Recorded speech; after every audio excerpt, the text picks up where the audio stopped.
पुण्य प्राप्त हुए तथा मनवांछित फल मिले, वह कथा सुनने की हमारी इच्छा है। तब श्री सर्वशास्त्र ज्ञाता सूत जी बोले, हे वैष्णव में पूज, आप सबने प्राणियों की हित की बात पूछी है। अब मैं उस श्रेष्ठ व्रत को आप लोगों से कहूंगा, जिस व्रत को नारद जी ने श्री लक्ष्मी नारायण भगवान से पूछा था और लक्ष्मी पति ने मुन श्रेष्ठ नारद से कहा था। सो ध्यान से सुनो। एक समय योगीराज नारद जी दूसरों के हित की इच्छा से अनेक लोकों में घूमते हुए मृत लोक में आ पहुंचे। यहाँ अनेक योनियों में जन्मे हुए प्रायः सभी मनुष्यों को आपने कर्मों द्वारा अनेकों दुखों से पीड़ित देखकर सोचा किस यत्न के करने से निश्चय ही प्राणियों के दुखों का नाश हो सकेगा। ऐसा मन में विचार कर नारद जी विष्णु लोक को चल दिए और वहां पर विष्णु लोक को गए। वहां पर श्वेत वर्ण वाले 4 भुजाओं वाले देवों के ईश नारायण को देखकर, जिनके हाथों में शंख चक्र गदा और पद्म तथा वरमाला पहने हुए थे, और उनके सामने पहुंचकर स्तुति करने लगे। हे भगवान, आप अत्यंत शक्ति से संपन्न हैं, मन तथा वाणी भी आपको नहीं पा सकती। आपका आदि मध्य अंत नहीं है। निर्गुण स्वरूप सृष्टि के आदिभूत व भक्तों के दुखों को नष्ट करने वाले हो, आपको मेरा प्रणाम है। नारद जी से इस प्रकार की स्तुति सुनकर विष्णु भगवान बोले, हे मुनि श्रेष्ठ, आपके मन में क्या है? आपका किस काम के लिए हमारे यहाँ आगमन हुआ है? निसंकोच कहो।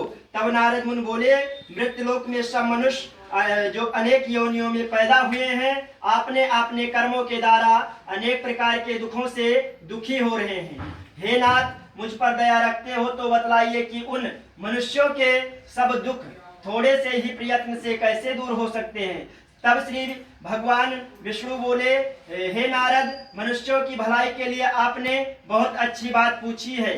जिस काम के करने से मनुष्य मोह से छूट जाता है, वह मैं कहता हूँ सुनो, बहुत पुण्य देने वाला है। स्वर्ग तथा मृत्युलोक दोनों में दुर्लभ एक उत्तम व्रत है। आज मैं प्रेम और सुख पर तुमसे कहता हूँ सुनो।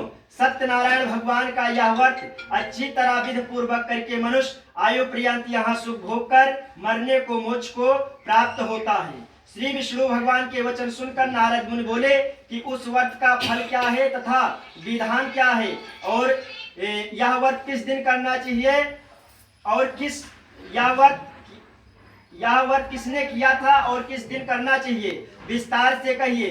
तब भगवान बोले, दुख शोक आदि को दूर करने वाला, धन्य धान को बढ़ाने वाला, सौभाग्य तथा संतान को देने वाला, यह व्रत सब स्थानों पर विजयी कराने वाला, भक्ति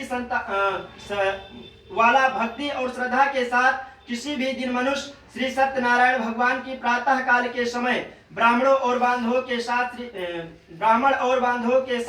धर्मपरायण होकर पूजा करे। भक्ति भाव से नैवेद्य केले का फल, घी, दूध और गेहूं का चूर्ण सवैया लेवे। गेहूं के अभाव में साठी का चूर्ण, शक्कर तथा गुड़ ले और सब भक्षण योग पदार्थ जमा करके भगवान को अर्पण कर देवे तथा बांधवों सहित ब्राह्मणों को भोजन करावे। पश्चात स्वयं भोजन करे।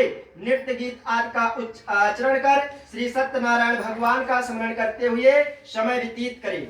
इस तरह व्रत करने पर मनुष्यों की इच्छा निश्चय ही पूरी होती है। विशेषकर कलिकाल में भूमि पर यही मोक्ष का सरल उपाय है। बोलो श्री सत्यनारायण भगवान की जय, लक्ष्मी नारायण भगवान की जय, विष्णु भगवान की जय। नारायण नारायण लक्ष्मी